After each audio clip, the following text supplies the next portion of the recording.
Os últimos dias em Passo Fundo registraram fatos que surpreenderam a população. A Associação de Cegos foi assaltada, um deficiente levou um tiro na perna, um homem foi atropelado e morto e o condutor fugiu do local. Um jovem desaparecido há alguns dias foi encontrado morto no fim de semana, houve troca de tiros na Capitão Eleutério, no centro da cidade. Afinal de contas, o que está acontecendo com o ser humano? Será que retrocedemos ao tempo das barbáries? Bom, para entender um pouquinho mais sobre esta situação, nós convidamos Maria Isabel Bristoff, que é psicóloga e educadora. Professora Maria Isabel é também mestre em estudos literários e integrante do Observatório da Juventude. Professora Maria Isabel, seja muito bem-vinda ao PFTV. E eu começo lhe perguntando o que está acontecendo com o ser humano? Uma vez que todos nós nascemos com possibilidades de desenvolver, tanto nos desenvolvermos para o bem quanto para o mal, né? Trazemos dentro de nós essas forças opositoras, né, de amor, de ódio, enfim. Agora, professora, só julgar quem é bom, quem é mal, quem é bandido, quem é mocinho nessa história é uma análise muito superficial, muito rasa que se faz do ser humano. Muito pouco. E esse chamamento para que nós pensemos isso, não é de agora. Isso é na história da humanidade, e a humanidade passando por situações de crise, de conflito ao longo da história, faz esse chamamento para pensarmos e retomarmos, assim, bom, quais são os destinos das nossas pulsões, aí iluminando minha fala com a psicanálise, né, apoiada nos princípios de Freud. E lá no contexto da Primeira e Segunda Guerra Mundial, há uma chamada das Ligas das Nações para que os intelectuais da época se comunicassem e buscassem, assim, bom, como pode se compreender a realidade daquele tempo? E Einstein foi um dos intelectuais, convidou Freud para se corresponder. Ele lançou uma pergunta para Freud: podemos livrar a humanidade da guerra? E Freud responde a ele que isso acontece desde a pré-história. E aí ele faz uma retomada da questão, eliminando a palavra violência por poder, dizendo que talvez isso esteja numa conotação do poder, talvez um uso indevido do poder, uma força inadequada do poder ou a aspiração do poder. O desejo de ter coisas que não são do seu alcance, enfim. E aí uma forma de ter ou eliminar o obstáculo é destruindo o outro. E praticamente estamos em guerra, então, professor, é quase isso? Um tempo de crise, de humanidade em crise muito grave, dos seus componentes humanitários, de humanização, de constituição do outro enquanto um semelhante humanizado. Onde é que entra a escola nesse contexto, já que a senhora estuda a construção do sujeito na escola? O sujeito da escola, a escola sempre ocupou um lugar fundamental na estrutura social e na constituição do outro, né? Parece que aí nós temos, assim, conflito das instituições formadoras, família, escola, o diálogo, a possibilidade da interlocução. E o que se chama, e o que Freud lá naquele contexto chama, é para interlocução. A interlocução sabendo que, se teve um tempo o poder estava pela força, por quem era o mais forte, depois para o uso dos instrumentos, depois para o conhecimento, bem, nós não podemos destruir desse jeito, porque mesmo fazendo assim, permanecemos violentos. Só é possível através do desenvolvimento da relação com o outro, numa ação coletiva, compartilhada, de integração e não de destruição. E a escola, ela tem na sua estrutura social esse papel, que é o papel de constituição do outro a partir da relação de aprendizagem, de ensino-aprendizagem. Piaget, no fim de semana nós conversamos com Carlos Rodrigues Brandão, e ele trouxe Piaget também dialogando nesse período, correspondente a esse período do diálogo entre Freud e Einstein, onde ele também foi questionado. Em relação ao papel da escola, a escola deve ensinar, ou a escola, além de ensinar, ela cumpre com qual papel? Que é o da humanização. E ele respondeu, são os dois, um não exclui o outro. Agora, professora, o que cada um de nós pode fazer para melhorar essa situação? Estamos em meio a um incêndio. Eu sou a pessoa que coloco mais gasolina e fogo nesse incêndio ou eu sou quem coloca água? Isso vale para a relação com os colegas de trabalho, com a família? Quer dizer, o que cada um de nós pode fazer para melhorar o mundo que a gente vive? Passa por uma escolha. Colocar menos gasolina e mais água, talvez? Uma escolha e de forma que possamos trabalhar com os elementos internos que chamamos de evolução das percepções consciência, certo? Eu posso ficar numa leitura aparente, superficial, né? Como eu posso também pensar a respeito de buscar pares com os quais eu possa dialogar, expressar através da linguagem, da construção, outras vias de condução e de destino dessas forças que existem dentro de nós, né? A gente vê muitas brigas no trânsito também, não é, professora? Até uma pessoa hospitalizada em Passo Fundo, vítima aí não só de um acidente, mas também da agressão que sofreu por parte do condutor. Quer dizer, o ser humano precisa se equilibrar um pouquinho mais também. Com certeza. E entre essas ações, nós temos o Observatório da Juventude e de Violências nas Escolas, que é um centro multidisciplinar organizado, então, pela FAED, Centro Regional, e uma atividade de extensão, onde nós buscamos encontrar nossos pares, enfim, de contribuir para não provocar mais incêndio, mas trazer o elemento de paz, a educação, a cultura e a paz como ingredientes de constituição e levando para esses ambientes escolares. Bom, olha, a gente poderia seguir aqui falando por muito tempo, viu, professora? Mas fica a dica para a gente, cada um, fazer um pouquinho da sua parte, né? Muito obrigada e sucesso aí com os estudos que esse observatório vem fazendo, principalmente com relação ao jovem, à violência à escola. Obrigada, professora. Obrigada, eu. Bom, amanhã o tempo continua com possibilidade de pancadas de chuva e já na sexta-feira o sol pode aparecer com algumas nuvens. Veja então os detalhes na previsão do tempo.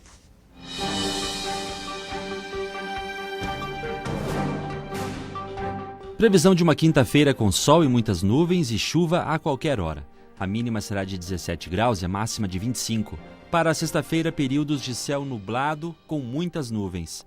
A mínima será de 13 graus e a máxima não passa de 25.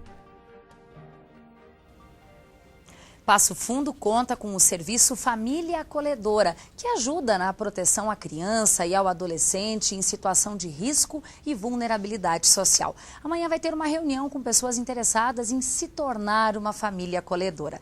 Vai ser às 1h30 da tarde, no auditório do Ministério Público Estadual, bem no centro da cidade. O encontro vai debater a garantia de direitos, funcionamento dos serviços e outras questões. A atividade é aberta a toda a comunidade e se você ficou interessado, pode ligar para o 3312 3070 ou enviar um e-mail para o familiaacolhedora@pmpf.rs.gov.br.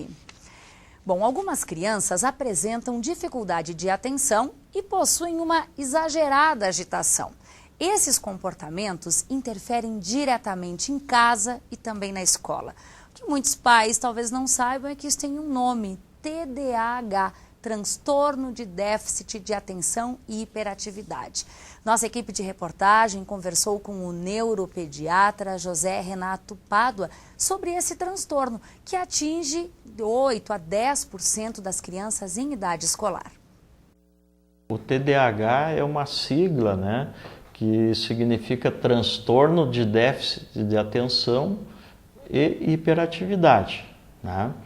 Então esse é um transtorno muito comum, né, na faixa etária pediátrica, né, onde que as crianças acometidas elas têm um prejuízo na sua vida, né, um prejuízo pelo fato de que se não conseguem se concentrar ou se são muito inquietas, elas não vão conseguir desempenhar adequadamente as suas atividades. Isso vem associado a um prejuízo também em termos psicológicos. Não existe uma causa única, né? Se sabe que tem uma base genética muito forte, né? Essas áreas responsáveis pela concentração e pela hiperatividade, né? Elas estão muito próximas. E as pessoas que possuem o transtorno produzem de uma maneira um pouquinho diminuída essas substâncias neuroquímicas, né, em comparação com quem não tem o transtorno. O tratamento envolve medicamentos, né? Os medicamentos são bem difundidos, bem conhecidos no mundo todo, né?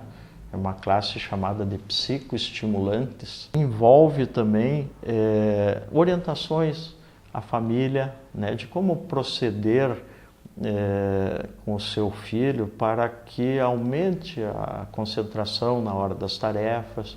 Envolve também orientações aos professores de atitudes que possam tomar na sala de aula para que aquele aluno fique mais concentrado. O diagnóstico, ele é um diagnóstico baseado puramente no aspecto comportamental, no aspecto de atitudes daquela criança no dia a dia que nos façam pensar no transtorno de déficit de atenção e hiperatividade. Porém, é muito importante que o médico faça um bom diagnóstico diferencial, porque nem toda criança que tem desatenção tem TDAH, né?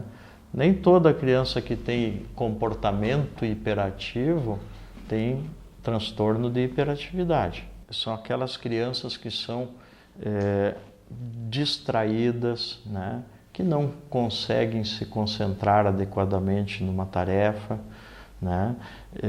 Que esquecem com muita facilidade tarefas que têm que fazer no dia a dia, que perdem muitos objetos necessários às suas atividades, tipo lápis, borracha, estojo, esquecem na escola, né? Durante a sala de aula está toda hora conversando com o colega do lado, com o outro colega, levantando da cadeira, que tem impulsividade, querem responder às perguntas antes da pergunta ter sido formulada, que tem impaciência de esperar a sua vez. Então esses são sintomas do transtorno. O diagnóstico mais preciso, mais correto, ele é feito na idade escolar, né? Que é quando se exige mais da criança que ela ficasse concentrada ou que ela tivesse que ter uma postura mais calma, de mais atenção. Alguns pacientes que a gente consegue tratar por 1, 2 anos e suspender a medicação, e tem outros que o tratamento pode se estender, inclusive, ao longo da vida. Depende de cada caso. O SEST Senat, em parceria com empresas de transporte da cidade, está oferecendo de graça vagas para quem deseja fazer a carteira de habilitação na categoria B.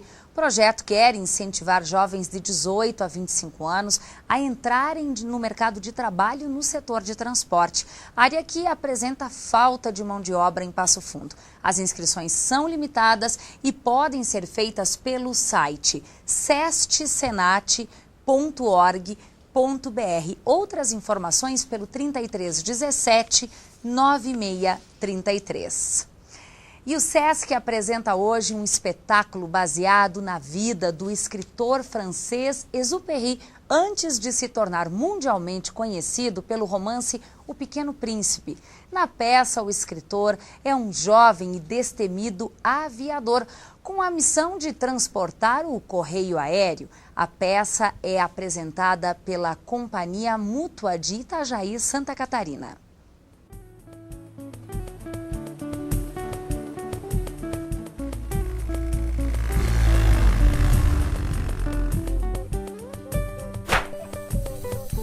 O espetáculo é Um Príncipe Chamado Exupéry, conta a história de Antoine de Saint-Exupéry, o famoso autor do Pequeno Príncipe. Mas a gente descobriu que a vida desse autor era maior que a obra. Então contamos as aventuras como piloto de Antoine de Saint-Exupéry e como escritor, porque ele fazia o correio aéreo, que vinha da Europa, passava pela África e percorria toda a costa brasileira, vindo de Natal e saindo em Pelotas, no Rio Grande do Sul, e em Porto Alegre também parava. Então, o projeto que nós estamos trazendo, que é do Príncipe, é um prêmio que a gente ganhou, da Miriam Muniz, se chama o Prêmio Nacional, que fizemos Rio Grande do Norte e Rio Grande do Sul. O espetáculo é um espetáculo de teatro de bonecos para adultos, porque regularmente o teatro de bonecos é associado à criança. Não, trazemos espetáculos para adultos. São 60 pessoas somente que entram no nosso cenário. As pessoas não entram no teatro como se fosse convencional, não ficam nas poltronas. Eles entram e ficam dentro do cenário. Então eles vivem aventuras como os pilotos faziam na época.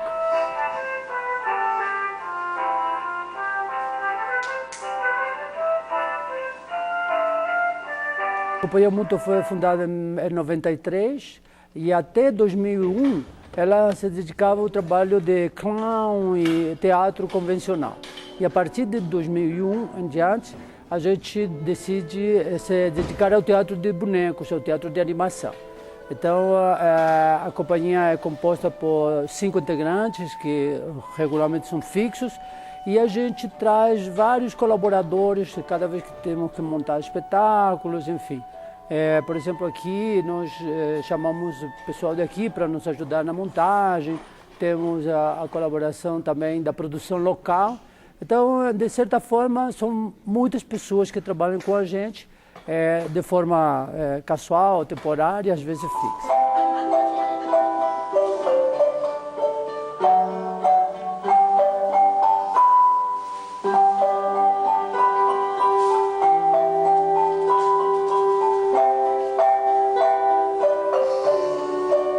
Bom, a expectativa que o público pode esperar e que nós queremos oferecer é a poesia. Um espetáculo sui generis. Por quê? Porque é um espetáculo, como eu disse, de teatro de bonecos, mas tem uma característica que não tem falas, não é com falas, mas também não é mímica. É um espetáculo que não tem palavras, é a poesia da não palavra. Então, se você não quiser ficar fora dessa aventura, venha assistir O Príncipe com a gente.